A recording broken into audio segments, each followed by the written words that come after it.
Dans le module 9, on va voir les notions liées au contenant de suppression ainsi qu'aux contraintes dues aux combinaisons de chargement. Donc, plus spécifiquement, on va s'intéresser à la combinaison d'effort normal et de moment fléchissant. Donc, si on regarde un petit contexte ici, si on a une structure comme celle-ci, donc on a un panneau qui est supporté par un poteau qui, celui-ci, est composé de deux pièces où on voit qu'on a des excentricités, une première excentricité verticale, et on peut s'imaginer qu'il y en a une deuxième horizontale. Donc ici, on va avoir un chargement combiné où le poids du panneau va venir causer, par exemple, une torsion dans la partie horizontale ici, qui va venir causer à la fois un moment fléchissant ainsi qu'une force axiale dans ma partie verticale. Donc on veut voir quel va être l'effet de ce chargement combiné-là sur les contraintes dans ma membrure. Dans un deuxième temps, on veut voir quelles vont être les contraintes dans les contenants sous pression, comme par exemple si on voit un réservoir de propane, où on veut voir qu'est-ce qui va se passer au niveau des forces dans la direction circonférentielle, ainsi que dans la direction longitudinale, qui va être encore un chargement ici biaxial, donc chargement combiné selon deux directions. Ici, garde en tête, ça va être un cas de chargement de contrainte plane, parce que perpendiculairement à la surface de mon réservoir, j'aurai aucune contrainte. On va revenir là-dessus. OK, autre exemple de contenant sous pression, parce que vous imaginez ce que vous allez concevoir, ce ne sont pas nécessairement des réservoirs de propane pour votre barbecue, mais plutôt des choses comme des réacteurs nucléaires où on a un contenant qui vient justement contenir notre réacteur, où ce contenant-là doit résister à des très grandes pressions. C'est des réservoirs qui sont souvent faits soit en acier, soit en béton précontraint. On en voit ici un en béton précontraint. On peut voir ici le détail de l'armature passive ou l'armature de prétention. Donc, comment est-ce qu'on peut concevoir ceci? Comment est-ce qu'on peut analyser les forces dans ces structures de façon à s'assurer que celles-ci résistent aux charges de pression? Donc, un exemple ici, ça c'est un essai destructif qui a été fait pour un réservoir pour une centrale nucléaire où on est venu augmenter la pression à l'intérieur jusqu'à la rupture. Et on voit ici qu'on a une rupture verticale. On va voir ensemble qu'est-ce qui explique que cette rupture-là est survenue de façon verticale et non horizontale. Donc, on va également parler de structure gonflable. Donc, quand je parle de structure gonflable, évidemment, ce n'est pas ce à quoi je fais référence. Donc, je parle plutôt de choses comme ceci. Donc, on voit ici des dômes où la toile externe est maintenue sous tension à l'aide d'une pression interne dans le bâtiment. Donc, très souvent, on voit ça notamment par rapport à des centres de sport. On voit ici un exemple de structure qui est assez particulière, qui est une structure de stationnement qui est située à Montreux en Suisse, où on peut voir que les fibres supérieures et inférieures pour la toiture sont maintenues à une certaine distance à partir d'une structure interne qui est gonflée. Donc on peut voir ici à partir du vidéo, on voit que c'est une structure qui est très jolie, très esthétique, où on a justement l'âme de la poutre qui est en fait des structures qui sont gonflées.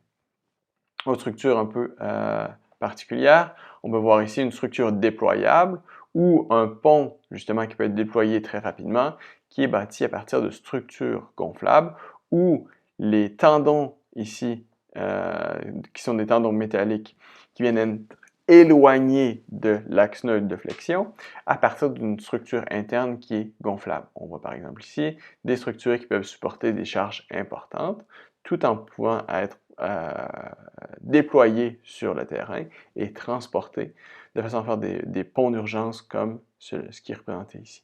Donc on voit que la partie gonflée vient agir comme âme de ma poutre et la flexion, les efforts de flexion vont être repris par les tendons métalliques qui sont éloignés de mon axe neutre.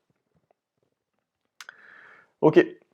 Donc, autre exemple de chargement combiné, on a les barrages ici. On a un exemple de barrage voûte où on a la charge d'eau qui vient s'appuyer sur mon barrage et cet effet de voûte va venir mettre un effet de compression dans mon barrage, combiné à un effet de chargement axial dû au poids propre du barrage lui-même. Donc, on va voir de la compression, notamment dans la base du barrage, combinée à une autre compression dans la direction circonférentielle qui est due à la poussée de l'eau sur la voûte de mon barrage. Donc voilà pour le module 9. Qu'est-ce qu'on va voir? On va voir tout d'abord qu'est-ce que la pression à l'intérieur d'un contenant vient générer comme contrainte et comme déformation, autant de façon circonférentielle que de façon longitudinale. Ensuite, on va voir les notions de distribution de contraintes due à un chargement combiné, distribution de contraintes dans les parois, ainsi que les contraintes dues à un chargement combiné. Donc, on va s'intéresser ici principalement à ce qui arrive dans les structures longitudinales, telles que les poteaux notamment. Qu'est-ce qui va arriver si je viens combiner une charge axiale avec un moment fléchissant? Comment est-ce que la distribution des contraintes va se faire au niveau de ma section transversale? Donc ça nous amène dans le dernier module de chargement, où on va voir les notions associées aux contenants sous pression, ainsi que chargement combiné. OK, donc on commence avec les contenants sous pression. Donc on va voir trois types de contenants sous pression. Tout d'abord, les cylindres ouverts, ensuite les cylindres fermés et finalement les sphères. Donc quand on parle de cylindre ouvert, imaginez un pipeline. Okay? Imaginez un tuyau qui a une très très grande longueur pour lesquels il n'y aura pas de contrainte longitudinale qui va être générée. Donc plus spécifiquement, un meilleur exemple que ça, parce qu'en fait le pipeline, il va quand même avoir des contraintes longitudinales. Un exemple de cylindre ouvert serait plutôt, imaginons, un réservoir, okay, comme une piscine. Donc la piscine a les bords supérieurs libres, il n'y aura aucune contrainte longitudinale générée dans celle-ci. On aura simplement une contrainte circonférentielle. Cylindre fermé, ce serait comme par exemple un tuyau. Donc parce qu'inévitablement, la pression interne dans le tuyau va venir générer des contraintes longitudinales. Ou par exemple un réservoir, on peut imaginer un réservoir de propane qui peut être un cylindre avec les bouts fermés. Donc on va avoir à la fois des contraintes circonférentielles et des contraintes longitudinales, et finalement des sphères. Donc si on a une sphère dans laquelle on a une pression interne, mais cette sphère-là va vouloir prendre de l'expansion, et cette expansion-là va être contenue par la paroi de ma sphère. Donc on va voir dans ces trois cas-là, quel va être l'état des contraintes internes générées par la pression. Donc, on commence par un cylindre ouvert sous pression. Donc, image mentale que vous devez vous faire, par exemple, une piscine. Donc, la piscine hors terre va venir supporter la pression d'eau à l'intérieur. Donc, il n'y aura aucune contrainte longitudinale le long des parois. Par contre, on va avoir une contrainte circonférentielle. Comment est-ce qu'on calcule cette contrainte circonférentielle? Donc, on peut s'imaginer ça comme étant un cylindre comme celui-ci. Les bouts sont ouverts, mais on aura une pression interne qui vient agir dans la direction radiale. Donc, si je prends une coupe sur le plan horizontal dans ce cylindre, on peut s'imaginer qu'on a cette pression qui agit dans toutes les directions perpendiculaire à une ligne radiale qui part du centre et qui va vers l'extérieur. Donc, si on vient regarder cette coupe-là de façon transversale, on voit que j'ai mes flèches qui pointent dans les directions radiales et de façon à maintenir l'équilibre, je vais devoir avoir des forces ici circonférentielles, donc qui agissent parallèlement ou perpendiculairement à la circonférence de mon cylindre ici. Et donc, si j'analyse un demi-cylindre, je peux dire que 2 fois ma force circonférentielle, ça devrait être égal à l'intégrale de mes forces radiales qui agissent selon Y. Donc, si on vient déterminer ou si on vient exprimer quelles sont nos forces radiales, on peut dire F indice R, ma force radiale, ça va être la pression interne P, fois B, la longueur du cylindre considéré, fois R dθ, c'est-à-dire si je prends le rayon ici de mon cylindre, fois dθ par petit angle, ça va me donner la surface de rayon sous-jacent à cette direction-là. Parfait. Maintenant, si je veux savoir la composante verticale de cette force radiale, de façon à intégrer celle-ci pour la mettre égale à ma force circonférentielle, ça va être ma force radiale déterminée ici, fois le sinus de mon angle θ, qui dicte en fonction de ma position le long de ma circonférence, quelle est la force radiale. Donc ma force circonférentielle F de θ ici, ça va être la moitié de l'intégrale de 0 jusqu'à pi, donc sur mon demi-cercle. Donc la moitié parce que la force va être divisée par mes deux parois. Donc l'intégrale de 0, j'aurais pu faire soit de 0 à pi sur 2 ou une demi de 0 à pi, de F de Y, donc ma force radiale dans la direction Y par rapport à θ. Donc si je fais cette intégrale-là, ça va me donner la moitié de moins BPR cosinus de θ, que je dois évaluer à pi moins l'évaluation à 0, ça me donne ici BPR. Donc ma force circonférentielle qui agit dans une paroi, ça va être égal à la longueur du cylindre considéré fois la pression interne fois la demi-largeur de mon cylindre, soit son rayon. OK. Donc, maintenant, pour ce qui est de la force circonférentielle, la contrainte circonférentielle, donc là, on a la force interne dans ma paroi. Si je veux obtenir la contrainte interne dans ma paroi, ça va être la force sur l'aire de ma paroi. L'aire de ma paroi, ça va être quoi? Ça va être la longueur du cylindre considéré fois son épaisseur T. Donc, ça va être ma force déterminée ici, BPR sur B sur T, ça me donne PR sur T.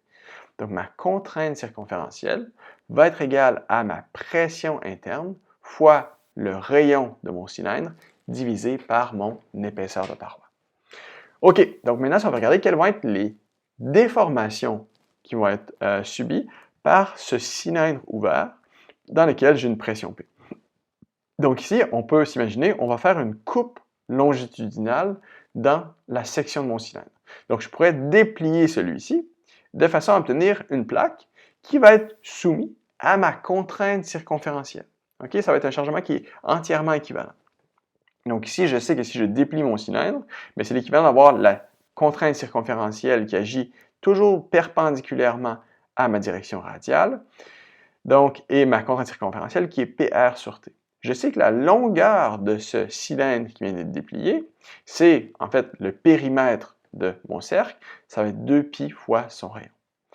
Donc, on avait vu dans le module 3 que l'allongement d'une barre, c'est mon allongement delta, FL sur R. La force axiale fois la longueur de ma barre divisée par sa rigidité axiale, c'est-à-dire le produit de son module élastique fois l'aire de section. Donc ici, ma contrainte, donc contrainte fois l'aire, ça me donne une force, ou ma contrainte, ça va être PR sur T. La longueur ici de cette barre équivalente, ça va être la longueur de ma section dépliée pour mon cylindre, donc 2πr. Si je viens remplacer ceci, A sur A vient s'annuler, ça me donne PR sur T fois 2πr sur E, ça me donne 2π PR carré sur ET. Donc ça, c'est mon allongement circonférentiel. Si je veux relier ça à un changement de rayon, mon changement de rayon, donc delta R, ça va être mon allongement circonférentiel sur 2π, ça me donne P fois mon rayon carré sur module élastique sur mon épaisseur de paroi. Donc ça va être le changement de rayon causé par la pression interne dans mon cylindre ouvert. OK? Donc je vous parlais plutôt d'un exemple de piscine. Ce qu'on va faire ici, c'est calculer pour une piscine ici qui a un diamètre de 8 mètres, qui a une hauteur d'eau à l'interne de 1,4 m, on cherche à calculer quelle va être la contrainte interne circonférentielle maximale, parce qu'on sait que la contrainte axiale va être nulle, et quel va être le changement de diamètre ou l'allongement de ma paroi dans cette section. Donc, on peut s'imaginer que à la surface de l'eau, la pression horizontale exercée par le poids de l'eau va être nulle. Okay? Plus je vais descendre en profondeur dans ma piscine, plus le poids combiné ou le poids cumulé d'eau à supporter augmente, ou j'aurai ma pression interne maximale à la base de ma piscine. Donc ici, on peut calculer la pression maximale à la base, qui va être ma hauteur d'eau, donc 1,4 m, fois la densité de l'eau, 1000 kg par mètre cube, fois, je dois transformer une masse en force, fois l'accélération gravitationnelle, donc au lieu de 9,81, ici on fait l'approximation que c'est 10 mètres par seconde carré. C'est comme une pression maximale de 14 000 newtons par mètre carré. Donc on va déterminer tout d'abord notre contrainte maximale ici à la base, en utilisant la relation sigma circonférentielle, c'est PR sur T. Et notre allongement ici, notre changement de rayon, qui est PR carré sur ET. Donc ici, j'avais un sigma delta, mais c'est plutôt un sigma R que je vais chercher. PR carré sur ET, ça va être mon changement de rayon de ma piscine. Parfait. Donc si on applique ce problème-là, on va tout d'abord utiliser la première relation pour trouver notre contrainte circonférentielle. Deuxième relation pour trouver notre changement de rayon. Donc on avait déjà déterminé que notre pression maximale, ça va être 14 000 newtons par mètre carré. Ici, on doit s'assurer d'être consistant par rapport à nos unités. Travaillons en newton par millimètre, c'est-à-dire en mégapascal.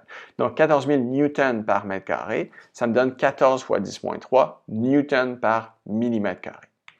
Ensuite, Pour calculer ma contrainte circonférentielle, je vais dire ma pression fois mon rayon. Donc, j'avais un diamètre de 8 mètres, je vais avoir un rayon de 4000 mm, divisé par mon épaisseur de paroi, qui était donnée ici, qui était de 1 mm.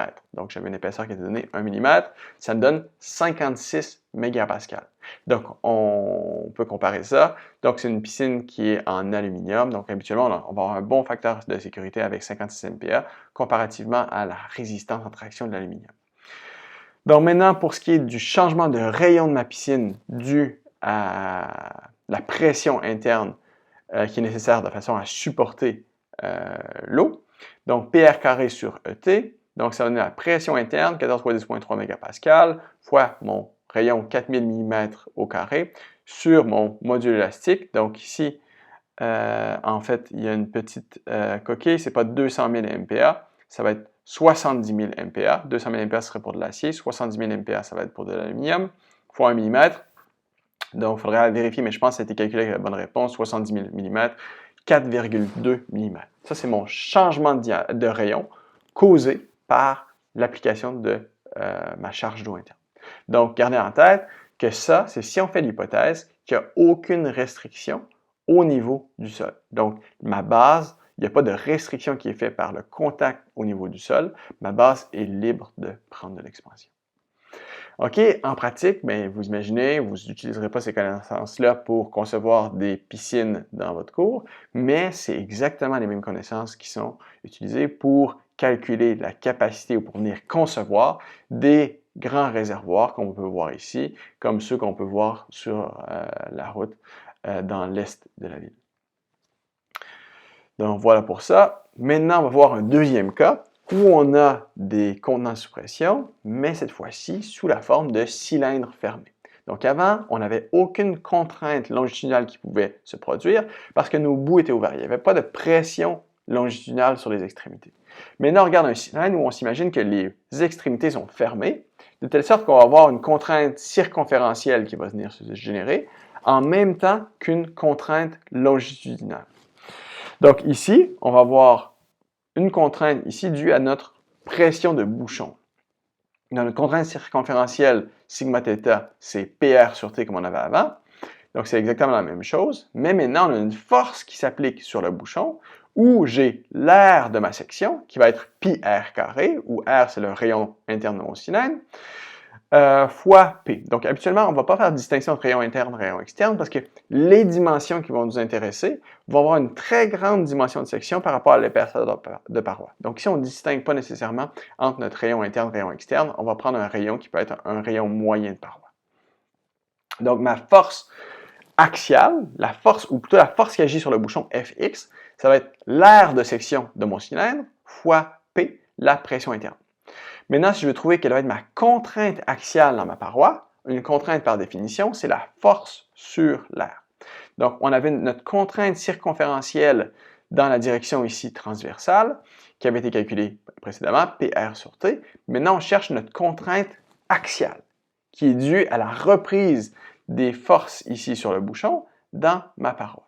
Donc, je vais avoir F de X qui avait été calculé ici sur AX qui est maintenant l'aire associé à la circonférence de mon cylindre. Donc ici, je vais avoir ma force pi r carré fois P sur l'aire de mon cylindre ici, qui va être 2 pi r, c'est-à-dire sa circonférence, fois l'épaisseur de paroi. Donc ici, si on vient simplifier, ça donne PR sur 2T. Donc qu'est-ce qu'on voit? On avait notre contrainte circonférentielle qui est PR sur T. J'ai maintenant ma contrainte axiale qui est PR sur 2T. C'est-à-dire, je vais avoir une contrainte qui est 2 fois plus élevée dans la direction circonférentielle que dans la direction axiale. Donc, j'ai un état de contrainte biaxiale avec les contenants sous pression fermés pour lesquels ma force circonférentielle est 2 fois plus grande que ma circonférence axiale. Donc, imaginons qu'on avait un contenant qui est en acier. Okay, par exemple, imaginez un réservoir de propane qui est un contenant sous pression. J'ai la même épaisseur de paroi dans ma direction circonférentielle que dans ma direction longitudinale. Donc, si jamais j'excède la capacité de mon réservoir, dans quelle direction est-ce que je vais avoir ma fissure de traction? Dans quelle direction est-ce que je vais avoir ma fissure qui correspond à ma défaillance? Dans ma direction circonférentielle ou dans ma direction longitudinale? Donc ici, il faut voir, j'ai une contrainte circonférentielle qui est 2 fois plus grande que ma direction longitudinale. Donc, je vais toujours avoir défaillance si j'ai la même résistance dans mes deux directions, dans la direction circonférentielle. C'est-à-dire, j'aurai défaillance avec une fissure qui se met le long de l'axe longitudinal de mon cylindre. Okay? Parce que perpendiculairement à cette direction longitudinale, j'aurai mes contraintes de traction maximale, qui vont toujours être plus élevées que les contraintes dans la direction longitudinale. Donc, il faut faire attention, dans certains cas, c'est possible de venir ajuster la résistance circonférentielle versus la direction longitudinale. Par exemple, si on va travailler avec des matériaux composites, on pourrait ajuster le nombre de films dans une direction par rapport à l'autre, de façon à utiliser les matériaux de façon efficace. Dans d'autres cas, par exemple, dans le cas de béton armé ou de béton précontraint, on pourrait également venir ajuster la résistance, ou plutôt le nombre de renforcements qu'on a dans une direction par rapport à une autre, de façon à venir tenir compte du fait que j'ai besoin de 2 fois plus de résistance dans la direction circonférentielle que dans la direction longitudinale. OK, donc si on regarde l'état de contrainte pour ces cylindres fermés sous pression, si on vient représenter ces contraintes-là sur notre cercle de Mohr qu'on a vu dans le module 8b. Donc ici, on avait dit que notre contrainte circonférentielle, qui est représentée ici par H, dans notre contrainte OOP pour circonférentielle, et A, qui est notre contrainte axiale. Donc on avait dit qu'on avait une contrainte, et les deux, c'est de la traction, parce qu'ici, on va venir avoir une pression interne. Donc dans tous les cas, un cylindre sous pression, à moins d'avoir une pression négative à l'intérieur, ce qui va être peu courant, on aura habituellement une pression positive. On va voir ici une première contrainte qui correspond à ma contrainte principale, qui va être ma contrainte circonférentielle. On va avoir une deuxième contrainte principale qui correspond à ma contrainte axiale, qui va être A. Et on note ici que sur ces deux plans, on n'a aucun cisaillement. Donc, on obtient directement, comme par définition, nos plans sur lesquels on a des contraintes normales sans cisaillement, ce sont toujours nos contraintes principales. Donc, le premier cercle qui est le cercle plein ici, c'est le cercle qui représente mes contraintes dans ce plan axial et circonférentiel. Donc, par contre, ici, ce qu'on regarde, c'est que dans la direction qui est perpendiculaire à la surface de ma paroi, j'ai ma troisième direction où j'aurai ma troisième contrainte principale.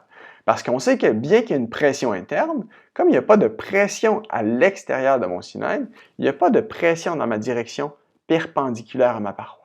Donc, mon sigma 3 ici va être égal à 0. Donc, j'avais sigma 1, sigma 2 et sigma 3. Ma troisième contrainte principale est égale à 0. C'est ce qui fait que j'ai ce troisième plus grand cercle ici, qui est le cercle qui représente l'état de contrainte entre mes plans circonférentiels et mon plan transversal. Okay? Donc, si mon cisaillement max ne va pas survenir à 45 degrés dans le plan ici, il va survenir à 45 degrés entre ma direction, donc si ça c'est ma paroi, ici, donc ça va obtenir à 45 degrés entre ma direction perpendiculaire à ma paroi et ma direction circonférentielle. Donc à 45 degrés ici, qui correspond à mon point ici, c'est là que je vais avoir ma contrainte de cisaillement maximale, qui va être égale à PR sur 2T, la même valeur que ma contrainte axiale, et qui va agir de façon concomitante à un état de contrainte qui est équivalent à ma contrainte axiale, c'est-à-dire PR sur 2T. Donc, comme on le disait, la contrainte de cisaillement max, ça va être égal au rayon de mon cercle, qui est égal à sigma 1 moins sigma 3, qui est ici égal à 0 sur 2. Donc, sigma 1 sur 2 qui va me donner PR sur 2T. Donc, ça, c'est ma contrainte de cisaillement max qui agit, comme je le disais, à 45 degrés entre ma direction axiale, ma direction circonférentielle et mon plan externe. Donc, imaginez-vous, si je viens dessiner ici sur ma surface, j'ai ma direction X qui est ma direction axiale, j'ai ma direction θ qui est ma direction circonférentielle. Donc, on peut voir ici, j'ai mon cylindre qui est soumis à un effort, à une pression interne. Donc, ici, ce qu'on peut imaginer, c'est que mes extrémités sont fermées. Okay? Donc, j'aurai à la fois de la contrainte circonférentielle et j'aurai de la contrainte axiale. Donc, ici, notre chargement biaxial qu'on a ici, ça nous dit que on aura un cisaillement maximal au niveau ce point-là, qui est à 45 degrés de ma direction circonférentielle et à 45 degrés de ma direction qui est perpendiculaire à ma surface de paroi. Donc, pourquoi est-ce que je dis 45 degrés? Rappelez-vous, sur le cercle de Moore, tous les angles sont doublés. Donc, l'angle entre le point ici et le point ici, j'ai 90 degrés. Donc, ça veut dire que sur ma surface, sur mon élément réel, j'ai 45. L'angle entre ici et ici, j'ai 90 degrés, ça veut dire 45. Donc, ici, si on regarde ce cisaillement-là, le cisaillement qui est ici est égal à PR sur 2T, c'est le cisaillement qui agit ici à 45 degrés. Donc, je vais vous le mettre ici, qui agit à 45 degrés par rapport à ma paroi ici. Okay? C'est celui qui va venir cisailler ma paroi avec un angle de 45 degrés. Ce que vous voyez comme le cisaillement qui agit ici au point, pour le cercle qui représente mon plan P1 et mon plan P2. Donc, rappelez-vous, P1, c'est ma direction circonférentielle. P2, c'est ma direction axiale. Donc, ce cisaillement ici qui agit, qui est la moitié du cisaillement qu'on a ici, donc ce cisaillement-là est à 45 degrés des plans circonférentiel et axial, c'est-à-dire je vais être à 45 degrés dans mon plan ici. Donc ça ici, ce cisaillement-là est 2 fois plus petit que le cisaillement que j'ai dans ma direction ici à 45 degrés. Donc, voilà pour les cylindres fermés sous pression. Et donc, ben, PR sur 2T, comme on l'avait dit, ça c'est égal à sigma x, ma contrainte axiale. OK. Donc maintenant, troisième type de contenant sous pression, les sphères. Donc, on a une sphère comme celle-ci, et ce qu'il faut s'imaginer, comme on a la symétrie par rapport à n'importe quelle coupe qu'on peut faire qui passe par le centre, mais j'aurai la même contrainte dans toutes les directions. Donc ici, si on veut venir calculer quelle va être ma force causée par la pression interne, donc Fp, je vais avoir ma pression fois l'air ici de ma sphère. Donc encore une fois, on néglige la différence entre le rayon interne et le rayon externe parce qu'on va toujours utiliser des sphères en pratique qui ont une très petite épaisseur de paroi par rapport aux dimensions globales. Donc pression fois pi r carré, ça va donner ma force à l'interne.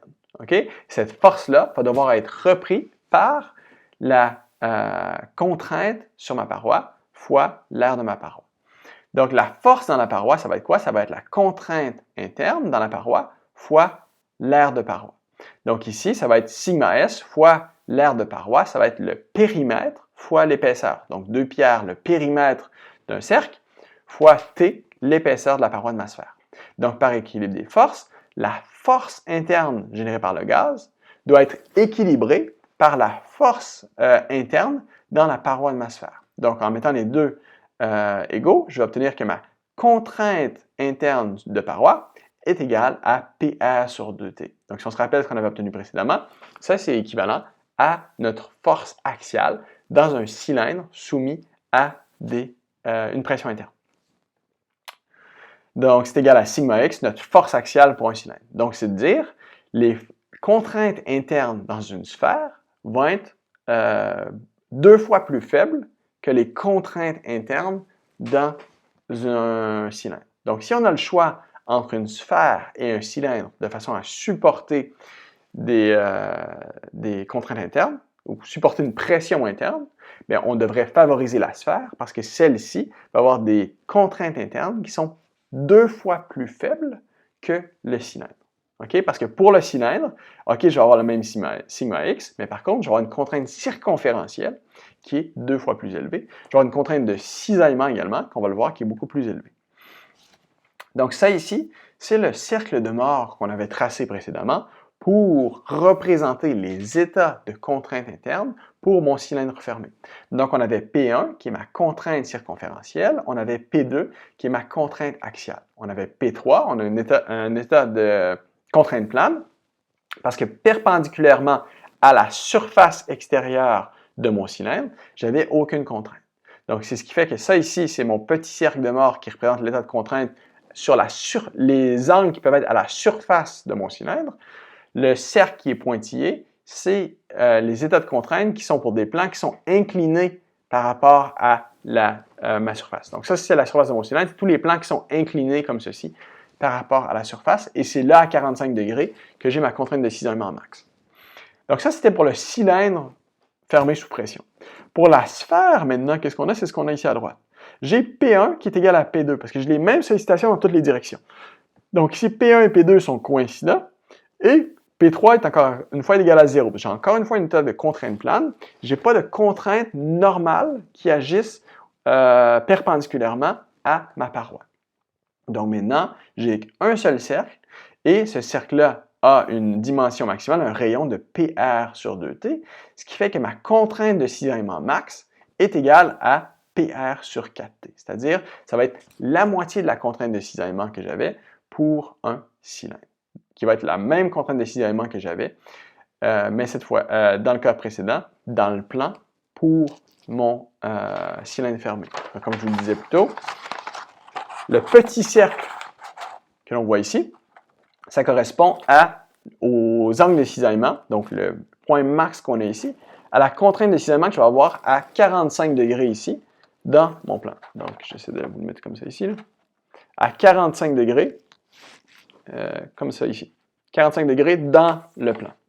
Donc, ici, pour ma sphère, bien, je vais avoir la même chose. Je vais avoir à la fois cette même contrainte de PR sur... je vais avoir ici PR sur 4T, qui va agir à la fois à 45 degrés sur ma surface et à la fois à 45 degrés ici, perpendiculairement à ma surface de paroi. OK, donc mettons ça en application de façon à venir calculer quelle est l'épaisseur minimale d'un réservoir comme celui-ci, qui a un diamètre de 1200 mm, qui a une pression interne de 2 mégapascales, pour lequel je vais avoir une contrainte admissible de traction de 100 mégapascales, je vais avoir une contrainte de cisaillement admissible de 40 mégapascales. Donc la question, quelle devrait être l'épaisseur minimale du réservoir si je veux satisfaire ces contraintes admissibles de manière à pouvoir supporter une pression de 2 mégapascales. Donc, on va d'abord faire une vérification par rapport à ma contrainte circonférentielle, parce que c'est celle qui va venir dominer dans le cas de cylindre fermé sous pression. Ensuite, on va venir calculer notre contrainte de cisaillement max, et on va regarder lesquelles des deux, l'épaisseur déterminée par mes contraintes circonférentielles ou l'épaisseur déterminée par mes contraintes de cisaillement, va venir gouverner la résistance de mon cylindre ici. OK, donc ça, c'est nos données qu'on avait déjà. On va commencer par notre contrainte circonférentielle, PR sur T. Donc ici, si je viens réorganiser de façon à isoler T, parce que je connais ma pression interne, je connais le rayon et je connais ma contrainte admissible qui est de 100 mégapascales, je peux dire que ma épaisseur de paroi, de façon à résister aux contraintes normales circonférentielles, ça va être PR sur contrainte admissible, qui est 2 mégapascales fois mon diamètre sur 2, 600 mm, sur ma contrainte normale admissible de 100 MPa, 12 mm. Donc, si j'ai une épaisseur plus grande ou égale à 12 mm, je vais pouvoir résister aux efforts axiaux qui agissent dans la direction circonférentielle. Je sais que mon effort axial n'est pas dominant parce qu'il va être égal à la moitié de ma contrainte circonférentielle, donc je n'ai pas besoin de faire de vérification ici. Maintenant, regardons pour le cisaillement. On sait que le cisaillement max dans mes cylindres sous pression, ça va être PR sur 2T. C'est mes contraintes de cisaillement. Donc, PR sur 2T, je peux venir réorganiser ceci parce que je connais mon taux max, je viens isoler mon T. Ma contrainte admissible doit être PR sur ma contrainte admissible, sur ici, petite coquille, c'est pas contrainte admissible, c'est 2 fois ma contrainte de cisaillement admissible. Donc ici, plutôt que taux sigma admissible, ça devrait être 2. Ici, donc, ici, c'est bien représenté. Donc 2 MPa fois 600 mm sur 2 fois 40 MPa, ça me donne 15 mm. Donc, je dois prendre le max des deux. Donc, mon épaisseur de paroi, je dois prendre le plus grand des deux. Donc, ici, ce n'est pas ma contrainte circonférentielle qui vient gouverner, c'est ma contrainte de cisaillement. Donc, je vais avoir une épaisseur de paroi d'au moins 15 mm de façon à satisfaire à la fois la contrainte de cisaillement admissible et la contrainte normale admissible. OK. Donc, plutôt, on avait l'exemple du contenant ici pour une centrale nucléaire qui vient contenir le cœur du réacteur. Donc, on avait vu qu'on avait une défaillance sur un plan vertical ici. Qu'est-ce qui vient expliquer ça? Mais c'est un petit peu comme on l'a vu ensemble. Les contraintes circonférentielles sont 2 fois plus élevées que les contraintes axiales. Okay? Donc, c'est ce qui explique ici qu'on a eu notre défaillance selon un plan qui est vertical, parce que perpendiculairement à ce plan qui est vertical, j'ai mes contraintes circonférentielles qui sont maximales. OK? Ici, quelque chose qui est à garder en tête. On a une structure qui est en béton précontraint, c'est-à-dire qu'on va avoir des câbles d'acier qui vont être déjà prétendus de façon à venir maintenir une force de compression à l'intérieur de cette chambre de pression. Par contre, dans le cas des câbles de précontrainte, je peux venir ajuster le nombre de câbles que je mets dans une direction versus le nombre de câbles que je mets dans l'autre direction. Donc, pourquoi si je peux ajouter le nombre de câbles ici, on a quand même eu une défaillance verticale. OK? Pourquoi est-ce qu'on n'a pas une défaillance, par exemple, horizontale? Pourquoi est-ce que je n'ai pas mis 2 fois plus de câbles dans ma direction circonférentielle que dans ma direction longitudinale? Ici, c'est qu'en fait, comme je dois maintenir la pression, pour des critères d'opération, je dois maintenir une certaine quantité minimum dans les deux directions, ce qui fait qu'à la fin, je ne serai pas nécessairement en mesure, pour des contraintes géométriques, de venir mettre 2 fois plus de câbles dans la direction circonférentielle que dans la direction longitudinale. Donc, ce qui est limité ici, c'est quand même la direction circonférentielle. Autre exemple pour vous montrer défaillance dans les conduits en suppression. Ici, j'ai malheureusement ruiné ma bouteille d'eau. Je l'ai remplie d'eau, je l'ai mis au congélateur. OK? Qu'est-ce qui est arrivé? Et j'ai fermé le bouchon. Donc, c'est un contenant qui est sous pression. Donc, initialement, j'avais la pression atmosphérique. Qu'est-ce qui est arrivé? On sait que quand la glace gèle, celle-ci va venir prendre de l'expansion. Donc, je l'ai oublié comme ça. Le lendemain matin, je suis revenu. Qu'est-ce qui est arrivé? Il y a eu une fissure verticale comme celle-ci. OK? Donc, on peut s'imaginer ici, ma bouteille a la même épaisseur de paroi dans les deux directions. Donc, on va avoir la même résistance dans ma direction circonférentielle que dans ma direction longitudinale. Donc, ici, qu'est-ce qui est venu arriver? Bien, comme j'avais une contrainte circonférentielle qui est 2 fois plus élevée que ma contrainte axiale, bien, j'ai eu mon plan de rupture qui est vertical ici. Un peu la même chose qu'on a eu ici. OK? Donc, n'oubliez pas de bouteille remplie d'eau dans votre congélateur, mais il va arriver la même chose qui est arrivée à ma bouteille. OK, donc maintenant, regardons les distributions de contraintes dans les poutres. Donc, imaginons qu'on a une poutre simplement appuyée comme celle-ci, pour laquelle j'ai une charge de 2P. Donc ici, on va se dire qu'on a une largeur B, donc la largeur, ce n'est pas vraiment important. Ce qu'on va regarder plutôt, c'est C. Donc, on va dire qu'on a une hauteur de poutre qui est égale à 2C. OK? Et on va avoir une longueur totale de poutre qui est égale à 10C. Donc, si on vient représenter notre diagramme d'effort tranchant, donc si j'ai 2P, ça veut dire que j'aurai une réaction verticale à gauche de P, réaction verticale à droite de P. Donc, ça ici, j'ai un effort tranchant, j'ai ma charge concentrée, donc un saut de 2P, j'ai quelque chose de constant, et je viens rétablir ici avec ma réaction d'appui. Donc, même chose pour mon diagramme de moment fléchissant. Donc, j'ai 0 moment à gauche, 0 moment à droite, et j'ai une distribution qui est linéaire, j'avais quelque chose de constant sur mon V de X. Parfait. On sait que l'effort tranchant ici va venir générer du cisaillement longitudinal et du cisaillement vertical, qui va avoir sur ma section transversale un profilé ici qui est quadratique, maximum à l'axe neutre, nul au sommet, nul à la partie inférieure. Ici, mon moment fléchissant va venir générer des profils triangulaires de contrainte, de la compression au-dessus de l'axe neutre, de la traction au-dessus de l'axe neutre. Donc, c'est-à-dire les fibres sous l'axe neutre vont être tendues, les fibres au-dessus de l'axe neutre vont être comprimées. OK? Donc là, ce qu'on veut regarder, c'est si on regarde ici pour une demi-poutre, c'est-à-dire pour de l'appui ici au point d'application de la charge, pour les petits éléments qui sont ici, quelles vont être les contraintes pour chacun de ces petits éléments? OK? Donc, on va dire que sigma 0, c'est, de façon générique,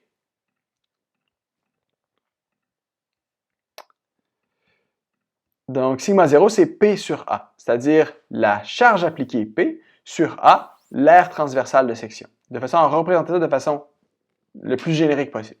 Donc, si on regarde tout d'abord à la distance C de mon appui, c'est-à-dire à la même distance que la demi-hauteur de ma poutre, qu'est-ce qui arrive comme état de contrainte ici? Donc, je regarde tout d'abord à une distance C de mon appui et pour l'élément C que l'on voit ici. OK? Donc, si on fait les calculs d'effort interne, on va trouver qu'on a une contrainte normale dans la direction X, donc une contrainte axiale de 3,5 sigma 0, et j'ai une contrainte de cisaillement de 9/8 de sigma 0. OK? Donc, ça, c'est l'effort tranchant versus l'effort axial. Donc, on voit que près de l'appui, j'ai beaucoup plus d'efforts de cisaillement que d'effort normal. Qu'est-ce qui arrive ici comme contrainte principale pour l'élément C? On pourrait calculer qu'on a sur un plan à 28,2 degrés de la compression avec 2,10 sigma 0 et j'ai un plan à 90 degrés qui va être ma tension maximale, ma contrainte principale P1, qui va être 0,6 sigma 0. Donc ça représente ces états de contrainte sur mon cercle de Mohr. Donc c'est ce que j'ai ici. J'ai sur l'axe vertical tau mon cisaillement, j'ai l'axe horizontal qui est sigma, ma contrainte normale. Donc mon plan X qui est mon plan ici. Donc, je vais avoir de la compression, moins 3,5 sigma 0, et conjointement avec du cisaillement, de moins 9/8, ce qui est une rotation horaire. Donc, ça, c'est mon plan X. Mon plan Y, j'ai aucune contrainte verticale, ici, parce que j'ai rien sur ma direction verticale, donc je vais avoir 0, mais je vais avoir simplement plus mon cisaillement, qui est mon plan Y, 0 et 9/8. OK?